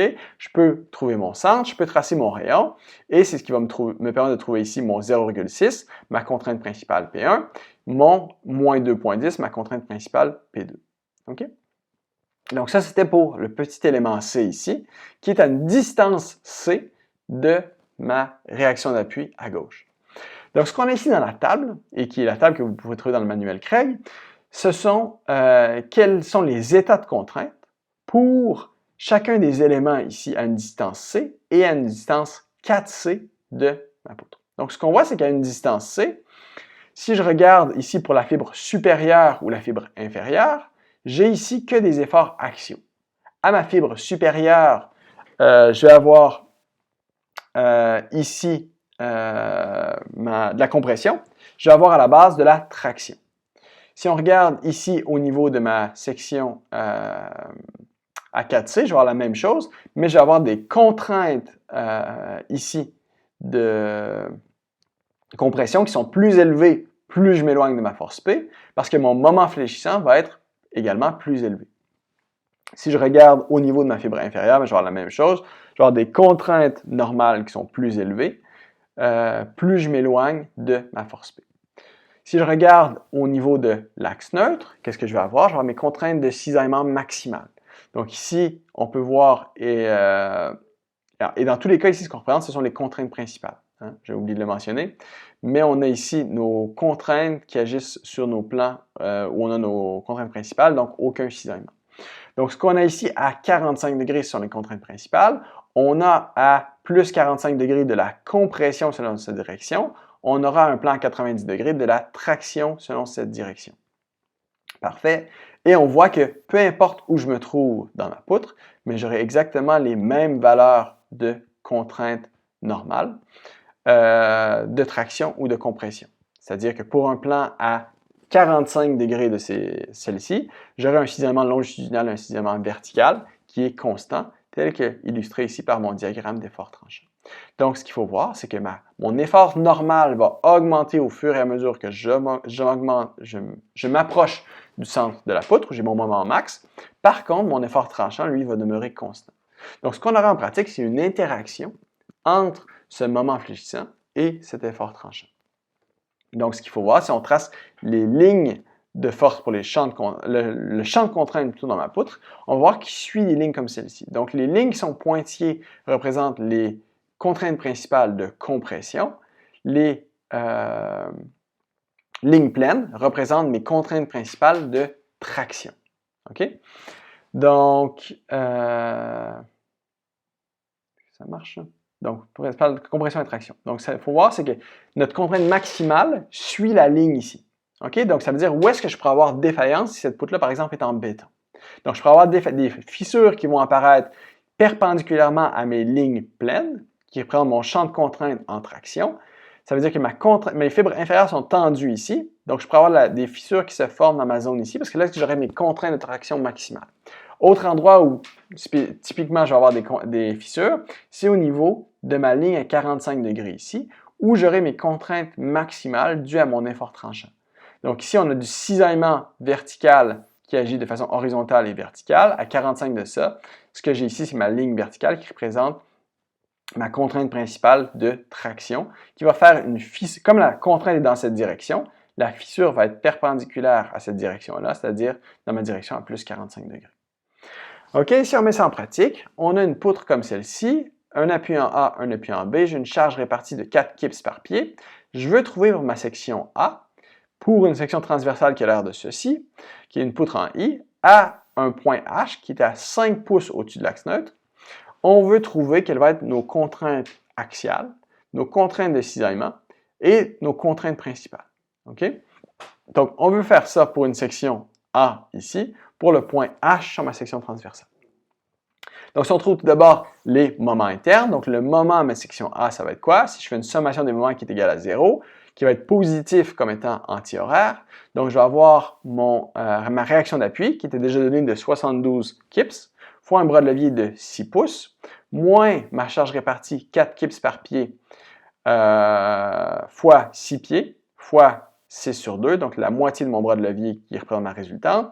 Ça va me donner mon moment interne, donc moins mon moment interne, qui va me donner ici mon moment interne qui est de 360 kips pieds. Donc, j'ai mon moment interne de 360 kips pieds, j'ai mon effort tranchant, il me reste à trouver mon effort tranchant, donc j'ai quoi? J'ai moins V ici vers le bas, moins 4 kips par pied fois une longueur de 6 pieds, plus ma réaction d'appui de 72, ça me donne 0, je peux isoler mon V qui va être égal à 48 kips, ici qui agit vers le bas tel qu'il a été posé. Donc, ici, par rapport à ça, si on met par rapport au signe des efforts internes, donc une flèche qui vient agir ici vers le bas, c'est un effort tranchant qui va être négatif. Donc, gardez en tête, l'effort tranchant négatif le signe qu'on a ici ne correspond pas nécessairement au centre des contraintes internes que l'on cherche. Okay? Quand on cherche par exemple taux XY, notre taux XY va avoir une flèche qui est vers le haut. Parce que si on prend ma direction X, qui est ma direction longitudinale positive vers la droite, ma direction Y positive va être vers le haut. Donc, ça veut dire que cette flèche-là, en termes de contrainte interne pour taux XY, représente taux XY qui va être positif. Par contre, mon effort tranchant V, ça correspond à un effort tranchant V négatif. Donc, on va devoir considérer ça si on veut calculer notre contrainte et venir représenter cette contrainte-là sur notre cercle de mort notamment. Donc, l'inertie est donnée. Notre premier moment d'air au point Q ici a été donné, 187,75 pouces cubes. Donc, si je veux calculer maintenant ma contrainte normale, moins MY sur I, M, mon moment interne, fois Y, ma distance entre l'axe neutre et le point H, sur I, l'inertie qui est donnée. Donc, ici, j'avais calculé 360 kips pieds. Donc, 360 kips pieds fois 12 pouces par pied, de façon à être consistant dans mes unités, fois une hauteur de 5 pouces, divisé par mon inertie en pouces 4, ça me donne moins 4,22 KSI. Dans ma contrainte de cisaillement, on a vu que c'était VQ sur IT, mais ici, il faut faire attention, parce qu'on veut garder nous, ce qu'on cherche, le taux, c'est le taux qu'on va pouvoir mettre dans notre cercle de mort. Le taux qu'on cherche pour notre cercle de mort, ça va être notre taux XY. Donc, gardez en tête, notre axe longitudinal, c'est l'axe qui va ici positif X vers la droite. Notre Y+, il va vers le haut. Okay? Donc, ma normale, c'est mon X qui pointe vers la droite, ma direction Y vers le haut. Donc, ici, j'ai une flèche, ici sur ma partie de droite de ma poutre, qui correspond à la force qui est associée à mon taux XY, ma contrainte de cisaillement qui, elle, va agir vers le haut. Donc ici, je dois prendre moins taux XY qui va être égal à VQ sur IT, parce que ce V ici qu'on va venir mettre dans notre formule, il est négatif. Mais ce V négatif correspond à une contrainte qui va être positive, parce qu'on n'a pas les mêmes signes de force pour ce qui est des contraintes internes taux XY, ainsi que pour des efforts tranchants. Donc, gardez en tête que vous devez renverser votre signe pour cette formule de taux vers notre taux XY qu'on va pouvoir mettre dans notre cercle de mort. Donc, si on remplace ici, moins 48 pour notre V, notre Q, sur l'inertie et la largeur de notre paroi, 0,5 pouces, on obtient moins 3,52 KSI. Donc, si on veut mettre ça dans le cercle de mort, ça va être plus 3,52 KSI. Parce que le signe pour le cisaillement qu'on calcule ici est inverse par rapport à notre cisaillement taux XY. Donc, la seule utilité ici, gardez en tête, là, de calculer le signe du cisaillement, c'est vraiment pour si on veut représenter ça dans notre cercle de mort. Mais à la fin, pour dimensionner, comme on a sur deux plans qui sont à 90 degrés l'un de l'autre le même cisaillement, ça n'a pas d'importance parce qu'on va toujours avoir du cisaillement dans une direction et à un plan à 90 degrés, du cisaillement dans l'autre direction. Mais si je veux venir, comme je vous le disais, représenter ça sur mon élément ici, je vais avoir une contrainte normale de moins 4.22 et une contrainte taux XY, non pas de moins 3.52, mais de plus 3.52. Parce que comme on le disait, une contrainte qui va pointer vers le haut ici sur mon plan X va être une contrainte de cisaillement taux XY qui est positive. OK? Même si mon effort tranchant ici est négatif quand il pointe vers le haut. Donc, il faut tenir compte du fait que ma convention de signe pour mes efforts tranchants et ma convention de signe pour ma contrainte taux XY, les deux sont inversés. Donc ici, compression de 4.21 cas ici. J'ai une contrainte de cisaillement de 3.51. Donc ça ici, c'est sur mon plan X. C'est les contraintes résultantes qui sont illustrées sur mon plan X ici. Sur mon plan Y, j'ai quoi? Genre moins 3.51 comme cisaillement, j'aurai 0 comme contrainte normale. Donc une fois que j'ai ces deux points-là, je peux tracer mon centre. Une fois que j'ai le centre, mes deux points, je peux tracer le cercle. J'ai ma contrainte principale 1, j'ai ma contrainte principale 2 ici. Donc ils sont le centre plus le rayon, le centre moins le rayon. Donc, ça, je vais sauter, mais c'est le genre de choses que vous pouvez voir directement sur MD Solid, où vous pouvez entrer justement ces contraintes internes et vous allez pouvoir voir en fonction de l'aire de section entrée, quelles sont les contraintes normales. Donc, ici, je vais avoir la contrainte normale de moins 12.65 K ici, plus 12,65 K ici, à 5 pouces de l'axe neutre. Et je vais avoir également mon diagramme qui représente ma contrainte de cisaillement, qui est 0 au niveau des ailes, mais qui est maximale au niveau de l'axe neutre. Et ici, nous, on s'intéresse à une distance de 5 pouces de l'axe neutre. Donc, voilà pour ça. OK, donc deuxième exemple, on a une structure en porte-à-faux comme celle-ci qui est encastrée en A. On a une charge verticale ici de 16 kN, une charge verticale ici de 10 kN, un moment concentré de 8 kN/m, et je cherche pour ma section ici à 0,5 m de l'appui, mm, pour ma section transversale qui est illustrée ici, au niveau du point H, quelles vont être mes contraintes axiales, contraintes de cisaillement, contraintes principales. Et pour ça, calculer V et M à ma section mm. L'inertie de ma section transversale ici est directement donnée. Donc, si je fais ça, mon plan de résolution, je vais commencer par faire une sommation des moments par rapport à mes moments Z, sommation des forces en Y, de façon à identifier quelles sont mes réactions d'appui. Ensuite, réaction d'appui verticale et moment interne. Tracer mes diagrammes d'effort tranchant de moment fléchissant. Calculer ma contrainte normale, donc sigma est égal à moins my sur i. Ensuite, pour calculer mon cisaillement, j'ai besoin de mon premier moment d'air au niveau du point H, c'est ce que je vais calculer. Ensuite, je vais utiliser ça de façon à calculer ma contrainte de cisaillement, qui va être égale à moins taux, c'est-à-dire moins VQ sur IZT. Ensuite, ma contrainte normale, ça va être que je peux calculer à partir de mon cercle de mort. Je vais calculer le centre de mon cercle de mort, plus et moins mon rayon, va me donner ma contrainte principale 1, contrainte principale 2. Et finalement, ma contrainte de cisaillement max, ça va être le rayon de mon cercle de mort que je vais pouvoir tracer. OK, donc si on commence, on regarde quelles sont nos réactions d'appui. Donc ici, qu'est-ce que j'ai? Je vais venir remplacer mes réactions au point A par une réaction verticale, un effort tranchant et un moment interne. OK?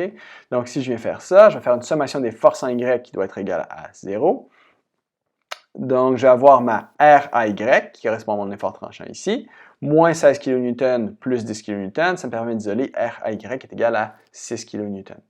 Si je me fais une sommation des moments Z au point A, ça devrait être égal à 0. Je vais avoir quoi? Je vais avoir mon moins moment A. Donc, sommation des moments positifs quand c'est anti-horaire. Moi, j'ai posé mon moment inconnu comme étant positif, donc moins MA par rapport à ma convention de signe ici.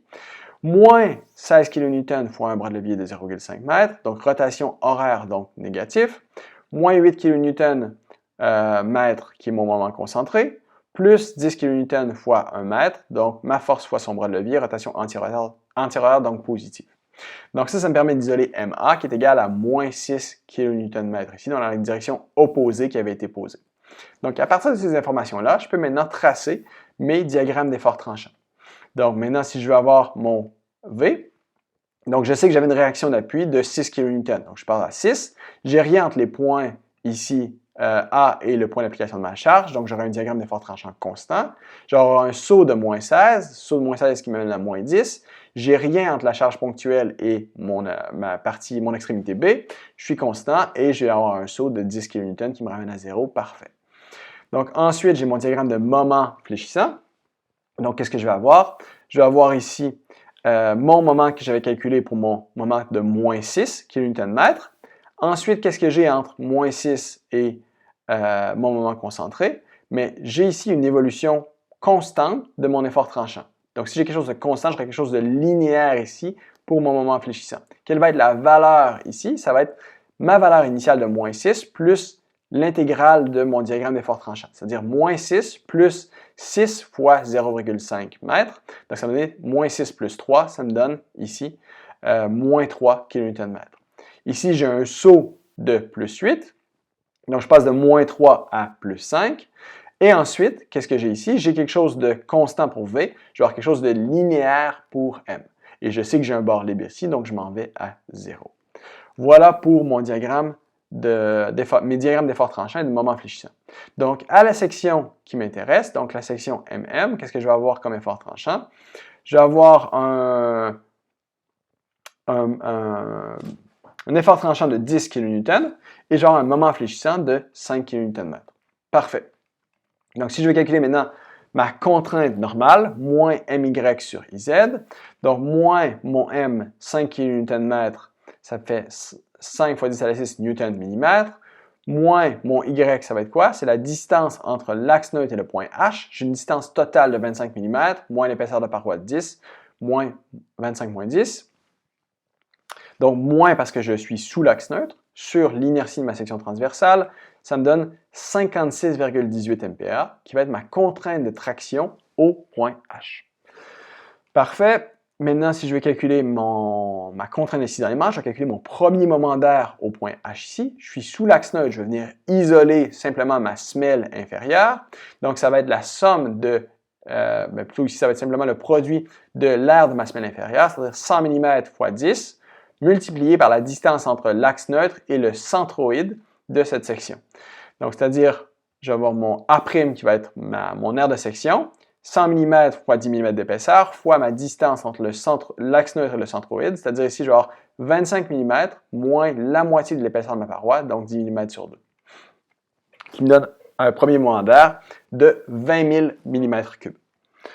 OK, donc maintenant, si je veux calculer mon taux XY, ma contrainte de cisaillement pour mettre dans mon cercle de mort, genre moins VQ sur IZT, donc c'est-à-dire on avait un cisaillement de 10 000 newtons, sur le Q j'avais calculé 20 000 mm3, sur mon inertie, sur mon épaisseur de paroi qui est de ici 10 mm, ça va me donner 14,98 mégapascal. OK, donc si je viens représenter sur mon élément, ça a l'air de quoi? J'aurai une contrainte normale selon ma direction X de traction de 56,18 mégapascal, une contrainte de cisaillement de plus 14,98. Et je sais que sur mon plan Y, j'ai aucune contrainte normale et j'ai la contrainte de signe négatif, moins 14,98 ici, mégapascal. Parfait. Donc maintenant, si on regarde pour calculer nos contraintes principales, donc je sais que ma contrainte principale de traction, ou ma contrainte principale va être simplement être le centre de mon cercle de mort plus R, où le centre, c'est ma contrainte moyenne, c'est-à-dire la contrainte moyenne sur deux plans perpendiculaires, sigma x plus sigma y sur 2. J'ai sigma y égal à 0, ça me donne mon 58 divisé par 2, 28,09 mégapascal. Le rayon, donc si je fais la racine de sigma x moins sigma y sur 2 au carré plus mon cisaillement taux xy au carré, si je remplace par les valeurs numériques, ça me donne 31,8 mégapascal. Ça, c'est le rayon de mon cercle de mort. Donc, je sais que ma contrainte principale 1, c'est C1 plus R, 59,9 mégapascal. Contrainte principale 2, C moins R, moins 3,74. Donc, si je viens représenter ça sur mon cercle de mort, mon plan X, qui correspond à mon élément que j'ai ici, ça va être quoi? Ça va être 56 et plus 14,98. Donc, mon plan X ici, j'ai une distance par rapport à mon 0 de 56,18. J'ai une distance verticale ici qui est de 14,98. Rappelez-vous, dans mon cercle de mort, le taux est positif vers le bas. Donc, mon plan X, c'est plus 56 plus 14,98. Mon plan Y, c'est quoi? Ça va être 0 en termes de contrainte normale et je vais avoir moins 14,18. Parfait, j'ai ça, j'ai mon centre qui est à 28,09. J'ai calculé mon rayon ici, mon rayon qui correspond à 31,83. Je peux tracer mon cercle de mort. On avait dit contrainte principale 59,9 moins 3,94. Si je veux calculer l'angle entre mon plan X et mon plan P1, c'est l'angle qui est ici. Donc, je sais que la tangente de 2 fois l'angle qui est ici, ça va être égal à opposé sur adjacent. Mon opposé, c'est 14,98, c'est mon taux XY sur adjacent, qui va être mon sigma X moins sigma Y sur 2, qui est ma contrainte qui est représentée par la distance entre le centre de mon cercle et mon plan X ici. Donc, tangente de 2 θ xp1 qui est l'angle ici, c'est mon cisaillement sur sigma x moins sigma y sur 2. Ça me permet d'isoler que mon xp1 à partir de l'arc tangente qui va être égal à 14,04. Gardez en tête, le 28,08, tous mes angles sont doublés sur mon cercle de mort. Donc, si j'ai un plan qui était vraiment à 14,04, je le représentais sur mon élément, dans mon cercle de mort, ça correspond à 2 fois 14,04, c'est-à-dire 28,08. OK, donc si je vais calculer maintenant mon angle entre mon plan X et S1, qui est mon plan S1 qui est ici, qui est ma contrainte de signalement max, donc ça va être quoi? Ça va être XP1 moins 45 degrés. Donc ici, ça va être 31 degrés.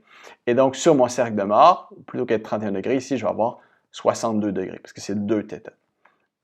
Donc, si je veux venir représenter ceci sur mes éléments, donc le 14 degrés qu'on a trouvé, c'est quoi? C'est l'angle entre mon axe X, mon axe longitudinal, et mon plan P1. Donc, on avait 28 degrés ici positif anti-horaire sur mon cercle de mort. Ça m'amène 14 degrés pour ma contrainte principale sigma 1 qui est égale à 59,9 MPa. Sur un plan qui est à 90 degrés de P1, je vais avoir P2 qui va être maintenant de la compression de moins 3,74 MPa. Rappelez-vous, contrainte principale, j'ai aucune contrainte de cisaillement qui agit de façon concomitante. Donc, j'ai aucune ici contrainte de cisaillement. C'est toujours vrai par définition pour mes plans de contrainte principale. Maintenant, pour mes plans de cisaillement max, donc j'ai cisaillement max et cisaillement min.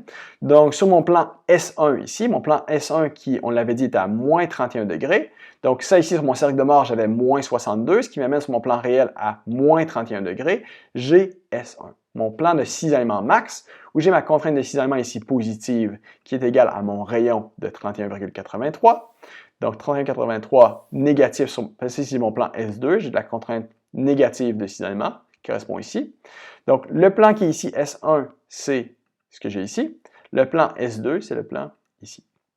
Et de façon concomitante à chacun de mes plans S1, S2 et S1, j'ai la contrainte axiale, okay, qui correspond à la coordonnée du centre de mon cercle, parce que les coordonnées de chacun des points là en X, donc selon sigma, ça va être le centre de mon cercle, c'est-à-dire ici 28,09. Donc, on voit que mes contraintes normales sur chacun des plans sont égales à 28,09. Donc, voilà comment est-ce qu'on peut utiliser ceci. On a maintenant un autre chargement combiné. On a un cylindre qui va être soumis à la fois des forces de compression axiale et une force de torsion. Donc, j'ai un diamètre extérieur de 2 pouces, diamètre intérieur de 1,5 pouces. L'aire de section de celui-ci est 1,37 pouces carrés. L'inertie polaire, 1,07 pouces à la 4. Donc, la question, calculer notre contrainte principale dans notre cylindre et calculer notre contrainte de cisaillement max au point A. Donc, pour faire ça, on peut montrer notre état de contrainte où notre contrainte axiale, ça va être la force de 12 000 livres sur l'aire de section de 1,37 pouces carrés. Donc, ça va donner un moins 8730 PSI, donc des livres par pouce carré en compression. Ma contrainte de cisaillement, on avait déjà vu ensemble, c'est TR sur IP.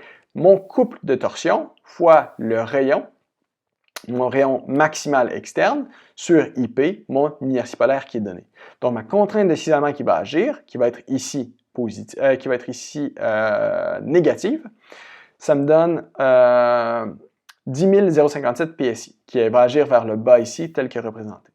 Donc, si on regarde ça, si on vient représenter ça sur notre cercle de mort, donc on voit que sur le plan X, j'ai moins en termes de contrainte normale et j'ai quelque chose de moins en termes d'effort de contrainte de cisaillement.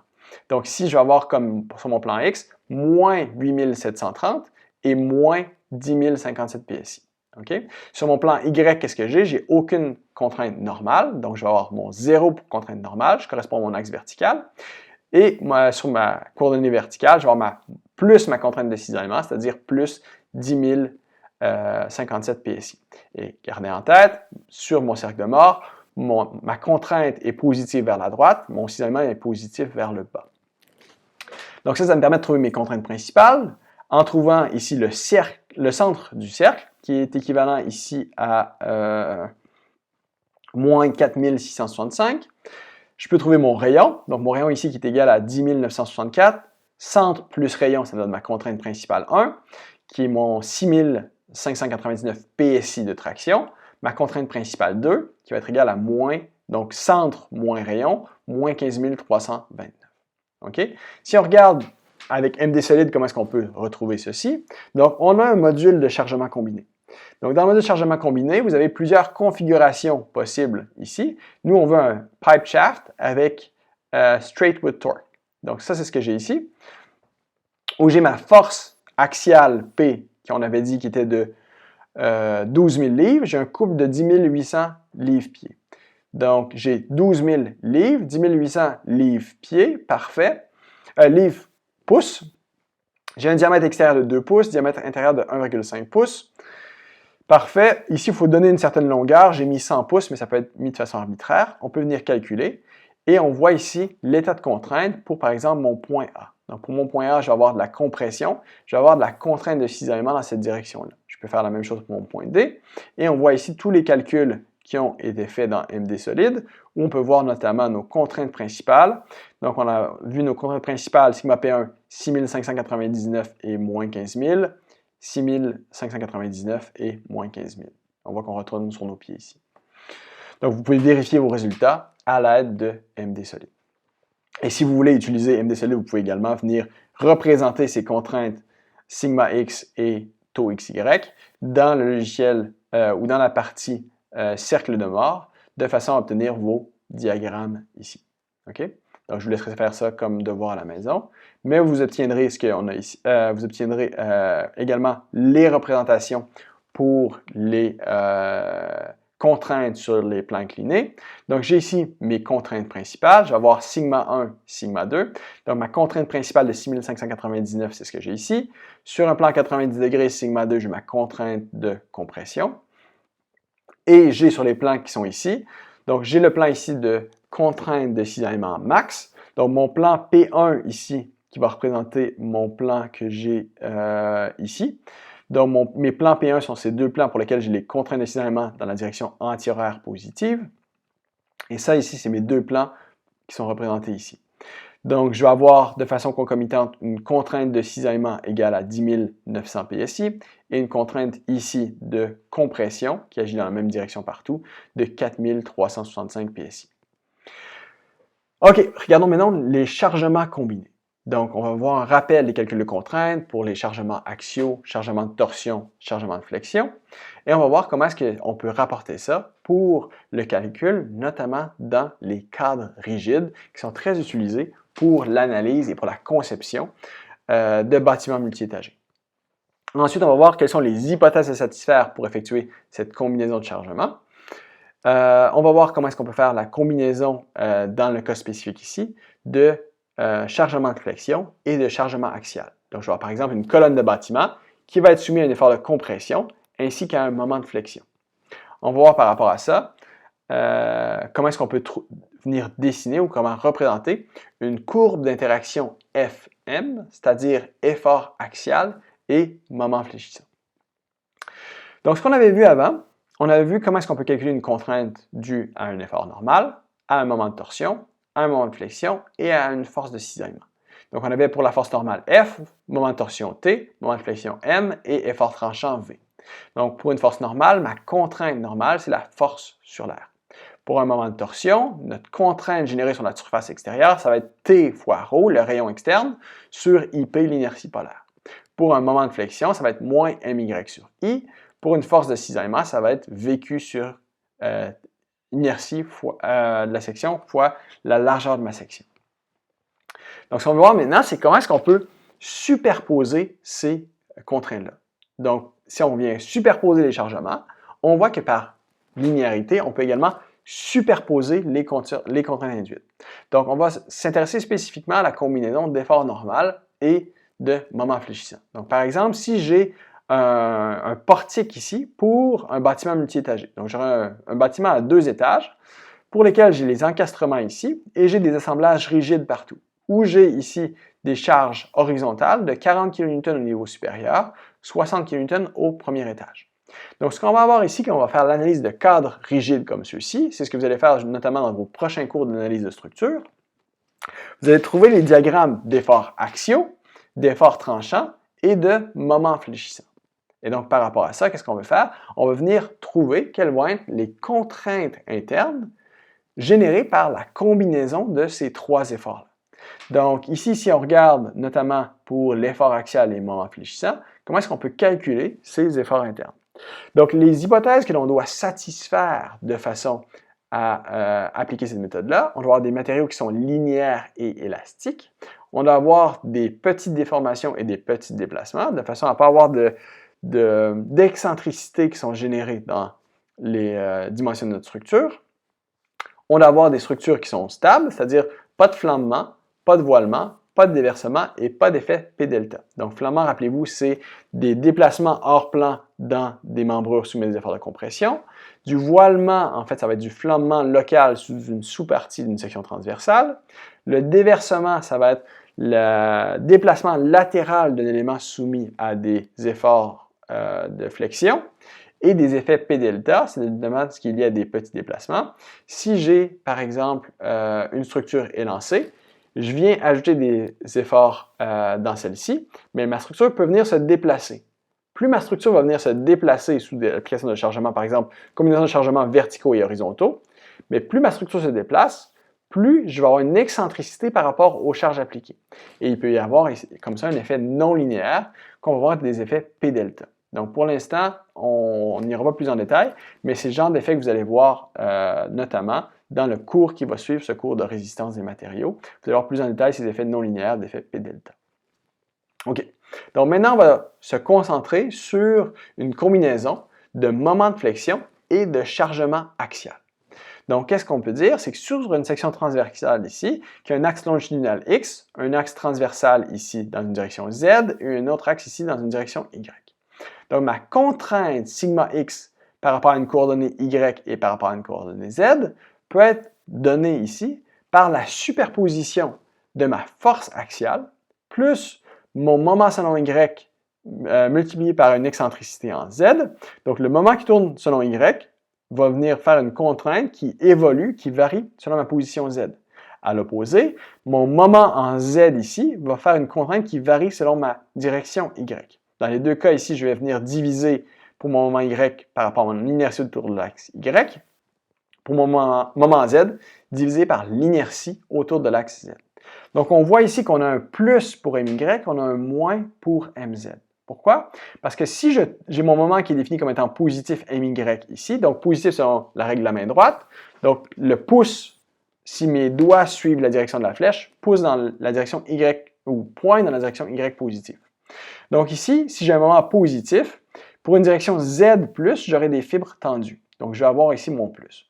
Par contre, pour mon MZ, on voit la direction du moment positif où le pouce pointe dans la direction de mon Z positif, si mes doigts vont dans la même direction que la flèche.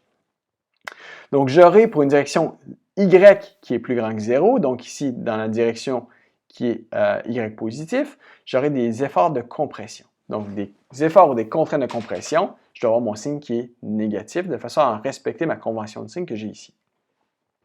Donc ici, on peut voir mon moment comme étant simplement l'excentricité d'une force P. Okay? Si ma charge P, plutôt qu'être appliquée au centre de gravité, est appliquée à une certaine excentricité par rapport à Y de 10 pouces et excentricité par rapport à mon axe Z de 5 pouces, mais ce chargement ici causé par l'excentricité de ma charge P, on peut dire que ma force axiale, ça va être ma charge moins P, mon moment Y, ça va être ma charge P fois mon excentricité par rapport à mon centre de gravité par rapport à Y, donc moins P fois EZ. Donc mon moment Y, c'est une excentricité par rapport à une direction Z, mon moment par rapport à Z, c'est une excentricité par rapport à Y, donc P fois EY. Donc voilà comment est-ce qu'on peut calculer ici nos contraintes, où on aura un profil qui va être uniforme pour l'effet de la charge axiale, qui va être triangulaire autour de l'axe Y pour mon moment en Y, qui va être triangulaire autour de l'axe Z pour mon moment en Z. Donc, si à la fin, je veux calculer ma contrainte en tout point sur ma section transversale, ça va simplement être par linéarité, la superposition de chacun de ces diagrammes de contrainte-là. Ce qui va faire qu'au global, je vais avoir un axe neutre qui va être un plan, ou plutôt une ligne ici, qui est une combinaison de tous ces diagrammes-là. Ou si je regarde pour chacun de mes coins, par exemple le coin A, je vais avoir moins 1000 PSI, plus 1500, moins 1500. Donc mon point A, je vais avoir 1000 PSI résultat. Au point B ici, je vais avoir moins 1000 PSI, moins 1500 PSI, moins 1500 PSI, ça m'amène à 4000 PSI. Pour mon point C, je vais avoir moins 1000 PSI, moins 1500 PSI, plus 1500 PSI, moins 1000 PSI. Et finalement, pour mon point D, je vais avoir au point D moins 1000 PSI, plus 1500, plus 1500, ça m'amène à 2000 PSI ici au point D. Okay? Et j'aurais pu faire ça à tout point sur ma section transversale. Donc ici, gardez en tête, ce que je vais vous demander, ce n'est pas nécessairement de tracer en 3 dimensions des profils comme celui-ci, mais je veux que vous compreniez de façon conceptuelle ce principe de superposition des contraintes par le découplage des efforts normaux, mon moment selon Y, mon moment selon Z. Et comme mon matériau est linéaire élastique, je peux venir décomposer l'effet de mes efforts de façon à retrouver la combinaison par superposition. Donc, si on met ça en pratique, on nous demande de venir calculer notre contrainte normale et notre contrainte de cisaillement située au point H ici, qui se trouve à 25 mm sous l'axe neutre pour ma coupe AA, qui est à 0,5 m de mon appui en A. Donc ici, plan de résolution, on va tout d'abord venir calculer nos diagrammes d'efforts. On va tout d'abord faire nos réactions d'appui. Donc sommation des moments, sommation des forces pour trouver notre réaction en A, notre réaction en B. On va tracer nos diagrammes d'efforts pour notre segment AB, pour l'effort normal, effort tranchant, moment fléchissant. On va ensuite trouver notre contrainte normale, moins M fois Y sur IZ, où Y va être pris par rapport à un moins 25 mm par rapport à mon axe neutre.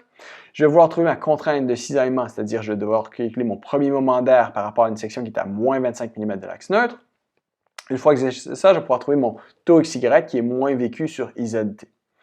Ensuite, je vais calculer ma contrainte normale, qui va être simplement la contrainte normale dans ma poutre AB divisée par l'aire transversale de ma section, qui est donnée ici.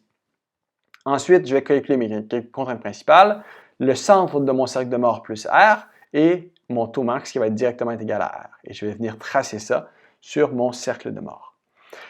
Donc, première étape, trouver les réactions d'appui. Je fais une sommation des moments au point B autour de l'axe Z qui sort de l'écran ici. Donc, qu'est-ce que je vais avoir? Je vais avoir ma réaction en A, mon RAY ici, fois une distance de 3 mètres, donc négatif parce que ça fait une rotation qui est anti-horaire, donc dans le sens contraire de ma convention de signe, plus ma charge répartie équivalente qui va être 1,25 kN par mètre fois une distance de 3 mètres, qui va agir avec un bras de levier de la moitié de ma longueur totale, donc 3 mètres sur 2. Positif parce que ça fait une rotation qui est anti-horaire. Donc, ça me permet d'isoler mon RAY qui est égal à 1,875 kN. Je fais une sommation des forces en Y de façon à trouver ma réaction en B. Donc, je vais avoir mon RAY que je viens de trouver, moins 1,875 kN, moins ma charge totale équivalente, 1,25 kN par mètre fois une distance de 3 mètres, négatif parce que vers le bas. Ça me permet d'isoler mon R plus RBY. RBY est égal également à 1,875 kN. Parfait. Donc, si je viens ici trouver, je veux trouver ma décomposition ici de la force dans ma bielle selon X et selon Y. Parce que je sais que ma force en X va correspondre à ma force axiale dans mon segment AB. Donc, je sais que par rapport à l'orientation ici, j'ai une composante verticale de 1,2 m pour une composante horizontale de 3 m. Ce qui fait que ma diagonale, mon hypoténuse ici, ça va être 3,23, c'est-à-dire 1,2 au carré plus 3 au carré racine de tout ça, ça me donne 3,23. Donc, je sais déjà que mon RBY, ma réaction verticale ici, c'est 1,875. Moi, ce que je cherche, c'est quel va être mon FBX qui va correspondre à mon effort axial ici. Donc, je sais que par ratio, 1,2 sur 3,23, c'est égal fois mon FB, c'est égal à mon FBY. Donc, ça me permet d'isoler mon FB égal à 5,05 N. Donc, ça, c'est ma force dans la direction axiale ici. Donc, si par composante, mon 3 sur 3,23 fois FB, ça me donne mon FBX qui est égal ici à 4,69, qui correspond à mon effort axial ici. Donc maintenant, je peux trouver mes diagrammes d'effort. Donc je sais ici que mon effort axial, comme on l'avait dit, ça va être 4,69 kN en traction.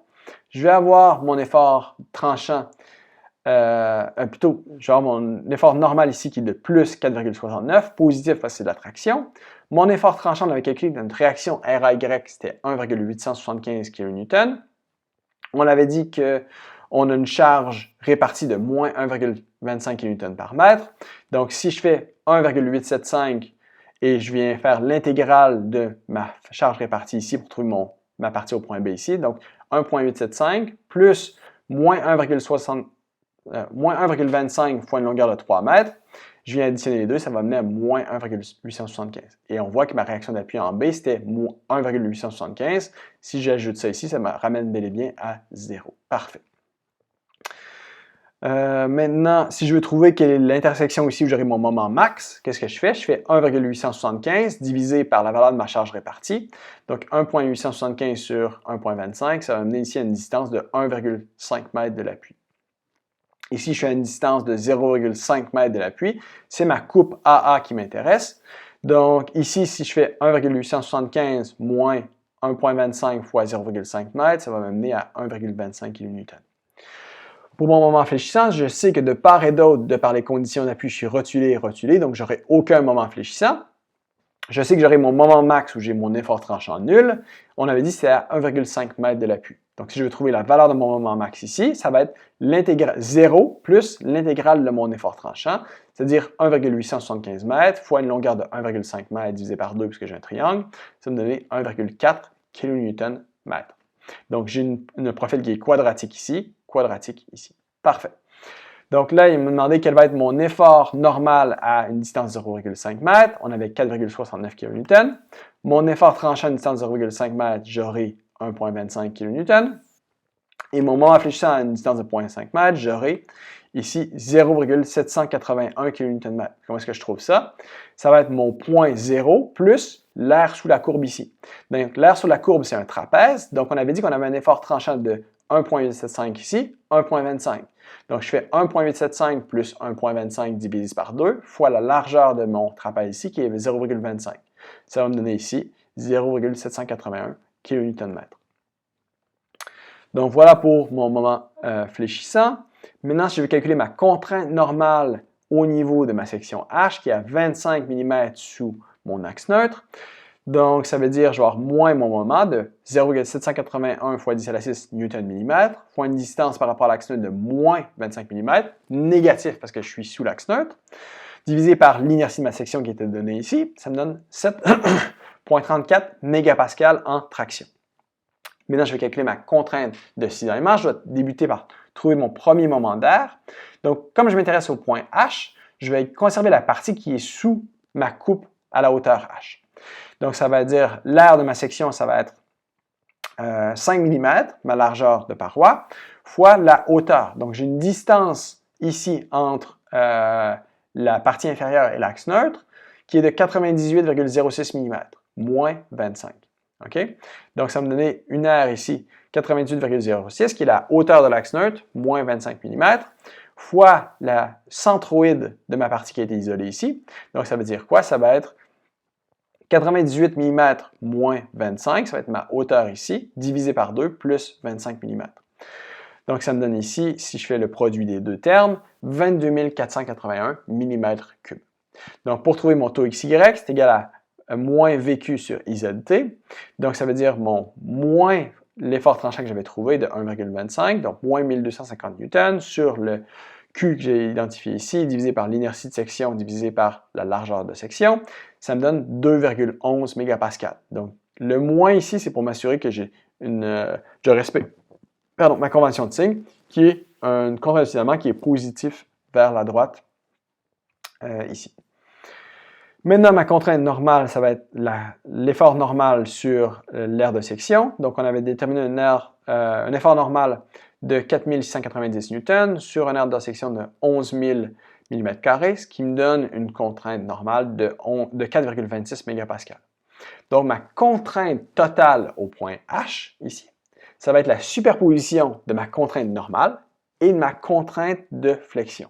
Donc, on avait calculé une contrainte normale de 4,26 MPa en traction, une contrainte de flexion de 7,34. Ma contrainte totale au point H, ça va être la superposition des deux, soit 11,6 mégapascales.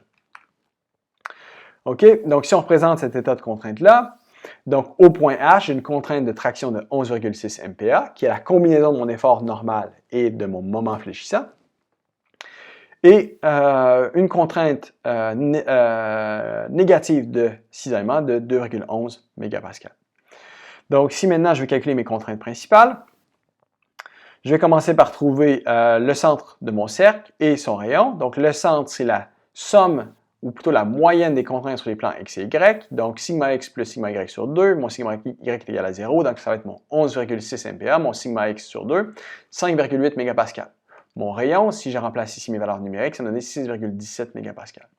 Contrainte principale 1, C plus R. Contrainte principale 2, C moins R. Donc, je vais avoir une contrainte principale 1 de 11,97, contrainte principale 2 de moins 0,37. Si je représente ça sur mon cercle de Moore, donc j'aurai ici ma contrainte principale 1 qui est égale à mon centre, mon 5,8 MPa plus mon rayon de 6,17 qui m'amène ici à 11,97. Ma contrainte principale 2 de moins 0,37 qui est mon centre moins mon rayon. Sur mon plan X, on avait dit qu'on avait ma contrainte combinée due à mon effort axial et mon moment fléchissant de 11,6 MPa et moins 2,11. Donc, j'ai effectivement de cisaillement négatif, la contrainte normale positive, donc 11,6 MPa et moins 2,11. Ça, c'est mon plan X. Mon plan Y, j'ai le plus 2,11. Donc, rappelez-vous, taux est positif vers le bas. Et j'ai 0 comme effort normal. Donc, une fois que j'ai ça, je peux tracer, j'ai accès à tous les points sur mon cercle. Si je cherche quel est mon angle entre X et P1, donc je sais que ça va être mon taux XY sur la distance ici. Ça, c'est la tangente de 2 fois mon angle, ce qui va me trouver mon θ xP1 qui est égal à moins 10 degrés. Rappelez-vous, sur mon cercle de Moore, mes angles sont doublés. Donc, ce qui est mon moins 10 sur mon élément réel, c'est 20 degrés ici.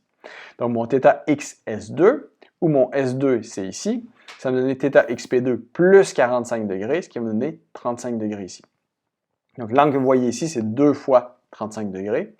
Donc, si je viens représenter ça sur mes éléments, donc mon moins 10 degrés, c'est mon angle entre X et P1, où j'ai ma traction maximale, 11,97. À 90 degrés, j'ai mon plan P2, où j'ai ma contrainte principale 2.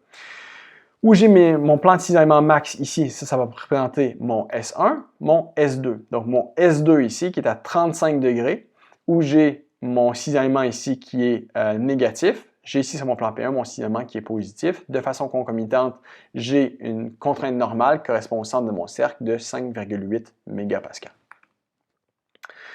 OK, donc dernière chose qu'on va regarder ensemble, les courbes d'interaction, de façon à regarder comment est-ce que je peux utiliser la capacité d'une membrure par rapport à l'application d'un effort normal et d'un moment fléchissant.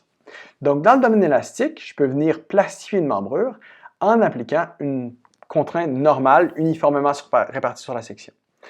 Si je veux venir plastifier une membrure, je peux venir la plastifier en flexion en venant appliquer un moment de flexion qui va venir générer un profil de contrainte qui est triangulaire comme celui-ci. Et je vais venir à un certain point, pour un certain moment appliqué, atteindre le moment élastique, de telle sorte que je vais venir plastifier ma première fibre supérieure ou inférieure. Et à la fin, ce que je peux faire aussi, c'est que je peux faire un chargement combiné, où je vais avoir une partie de la capacité de ma membrure qui est prise par chargement axial, une autre partie qui est prise par chargement de flexion, comme représenté ici. Ou à la fin, je vais plastifier ma première fibre, ou par l'atteinte d'une combinaison de contraintes normale et de contrainte de flexion. Donc, si on veut regarder par le principe de superposition, quand est-ce que je vais avoir plastification? Donc, je sais que ma contrainte à l'intérieur d'une section transversale, ça va être la superposition de ma contrainte normale uniforme, donc F sur A, moins MY sur IZ, dans un cas où j'ai de la flexion simplement par rapport à mon MZ. Donc ici, je peux dire que ma contrainte max, ça va être F sur A plus ou moins mon MC sur IZ, où C, c'est la distance max entre l'axe neutre et la fibre soit supérieure ou inférieure. Donc ici, je sais que j'aurai le début de plastification ici, lorsque cette équation-là, mon sigma max va être égal à mon sigma y. Donc, si je dis, j'envoie mon sigma max qui va être égal à mon sigma y à l'intérieur du côté droit de mon égalité, j'aurai 1 est égal à f sur sigma y fois a, plus ou moins mc sur sigma y fois iz. C'est ce que j'ai ici. Donc ça, c'est ma courbe d'interaction où je sais que ce qu'on avait vu dans le module 6a, c'était que mon moment élastique, ça va être iz fois sigma y sur c, et ma force qui correspond à la plastification d'un effort normal, ça va simplement être l'air fois sigma y, parce que sigma, c'est f sur a. Okay? Donc, si je viens remplacer mon m par me, le moment élastique, et ma force par a fois sigma y, je peux venir obtenir la relation suivante, qui va venir définir ma courbe d'interaction pour mon effort normal et mon moment fléchissant. Ou je peux dire, mon moment appliqué sur ME doit être égal à 1 sur F sur FE. Et ça, cette courbe d'interaction-là, c'est la ligne qu'on peut tracer ici. Ou sur l'axe vertical, je représente ma valeur de M sur ME. Sur ma courbe horizontale, ça va être F sur FE. OK, ça veut dire quoi ça, ce diagramme d'interaction? Donc, ce diagramme d'interaction me montre les différents régimes. Quand je suis dans le régime en E, donc des combinaisons de M sur ME et F sur FE, qui sont en deçà de mon plan horizontal, de ma ligne ici, ça veut dire que je vais être dans mon domaine élastique. J'aurai une membrure qui est, si je relâche l'application des forces, va revenir à sa position initiale. Okay? Ma ligne ici qui correspond à ma courbe d'interaction qu'on a déterminée ensemble, ça va être ma courbe où j'ai ma première fibre qui plastifie. Donc, par exemple, si j'ai aucune force axiale, donc mon F est égal à 0, mais j'utilise 100% de mon moment, donc mon moment est égal à mon moment élastique, je vais venir plastifier.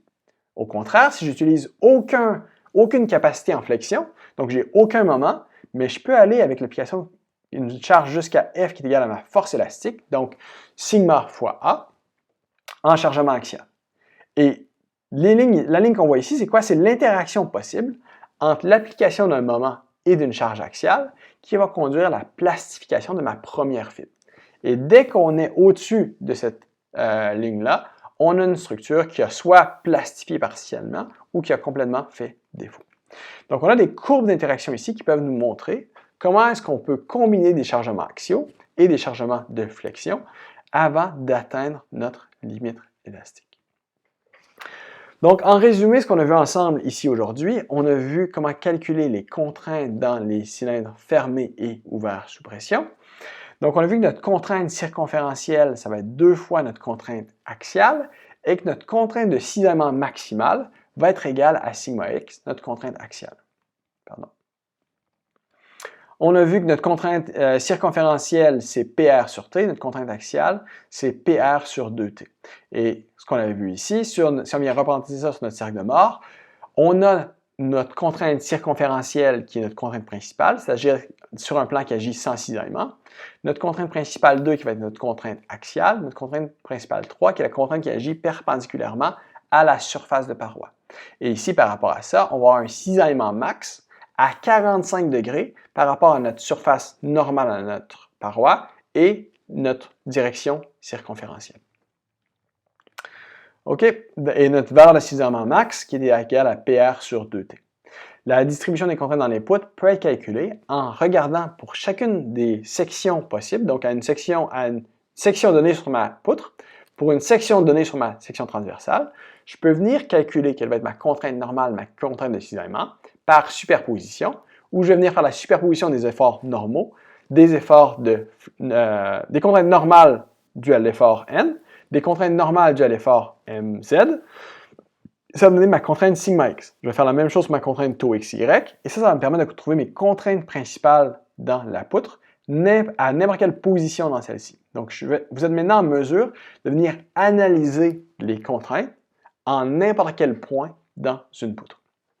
Et on a vu que par combinaison de flexion et de chargement axial, vous pouvez retrouver les contraintes normales en superposant l'effet de l'effort normal, l'effet d'une contrainte par rapport à un moment selon Y et les moments selon Z. Donc ça vient conclure la partie du cours où on venait voir comment est-ce qu'on peut analyser la réaction de membrure à certains types de chargements. Les derniers modèles qu'on vient de couvrir ici, ce sont des contenants sous pression, ainsi que l'effet d'avoir un chargement combiné. Donc, la dernière chose qu'il nous reste à voir ensemble, c'est que maintenant qu'on a trouvé quels étaient les efforts internes, on va revenir au niveau des états limites avec les lois constitutives et critères de rupture, de façon à venir déterminer, pour des chargements en 2D ou en 3D, en fonction des contraintes internes qui ont été calculées, des contraintes principales, est-ce qu'on va avoir défaillance ou survie de notre matériau? C'est ce qu'on va venir voir ensemble dans le module 10.